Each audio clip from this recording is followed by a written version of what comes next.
එක්තරා කාලයක ජපානයේ සෙන් පන්සලක් අසල ජීවත් වුණා සුජාතා නමින් කාන්තාවක්. ඇය ඉතාමත් ගුණවත්, හැබැයි පුදුම මානසික පීඩනයකින් හිටපු කෙනෙක්. ඇයට හැමතිස්සම හිතුනේ තමන්ගේ ජීවිතේ උදේ ඉඳන් රෑ වෙනකම්ම කුස්සියේ උයන පිය රෙදි හෝද පවුලේ අයට සේවය කර කාලය නාස්ති වනවා කියලා.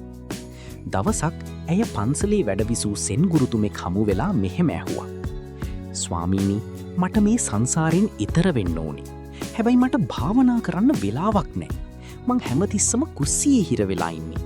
මට මේකෙන් ගැලවෙන්න විදියක් නැද්ද? සෙන් ගුරුතුමා අයට කිව්වා, හොඳයි, මට තේ කෝප්පයක් හදලා දෙන්න කියලා. සුජාතා ඉතාමත් ඉක්මනින් තේ එකක් හදලා ගෙනාවා.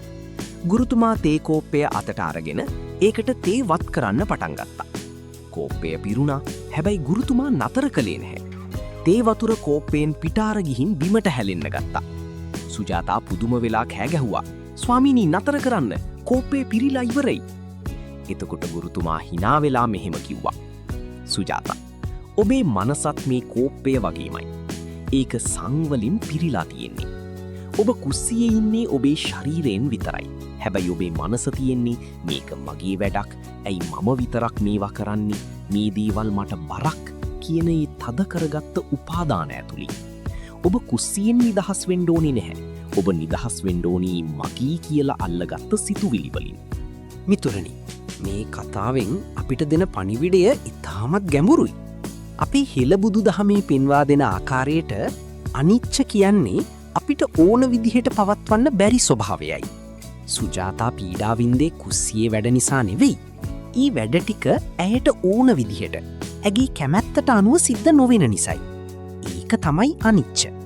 ඇය හිතුවේ මම මේක කරනවා කියලා. ඒක තමයි අස්මිමානය. ඔබ උයන වේලාවට, රිදි හෝදන වේලාවට ඒ ක්‍රියාව සංවලින් තොරව, ඒ කියන්නේ රාග, ද්වේෂ, මෝහවලින් තොරව කරන්න පුරුදු වුණොත් ඒ කුස්සියම තමයි ඔබේ භාවනා මධ්‍යස්ථානය වෙන්නේ. හේතුඵල දහම අනුව බලන්න. ඔබ තරහින් උයනවා නම් ඔබ කරන්නේ සංඛාර රැස් කිරීමක්. ඒ සංඛාරවල ඵලය තමයි දුක. හැබැයි ඔබ හිතනවා නම් මේ ආහාරය පිළියෙල කරන්නේ අනික් අයගේ කුසගින්න නිවන්නයි, මේක පවත්වන්න බැරි රූපයක් නඩත්තු කිරීමක් විතරයි කියලා, එතනදී ඔබ කරන්නේ කුසලයක්. අතහැරීම කියන්නේ ගීදොර දාලා යන එක නෙවි. මනසින්නේ කරන ක්‍රියාව මගේ කියලා අල්ලගෙන ඉන්න එක නතර කිරීමයි. බොහෝ කාන්තාවෝ විෂාදයට පත්වෙන්නේ තමන්ගේ ජීවිතයේ අගයක් නෑ කියලා හිතන නිසයි.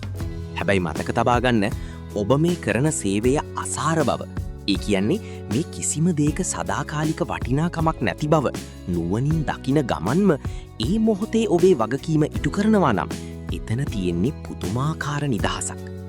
ඔබ කුස්සියේදී බත් හැන්ද ගත්තත් ඒක ගන්නේ අනිච්ච, දුක්ඛ, අනත්ත කියන තිලක්ෂණය මෙනෙහි කරමින් නම් ඔබ ඉන්නේ නිවන් මඟ හිමයි.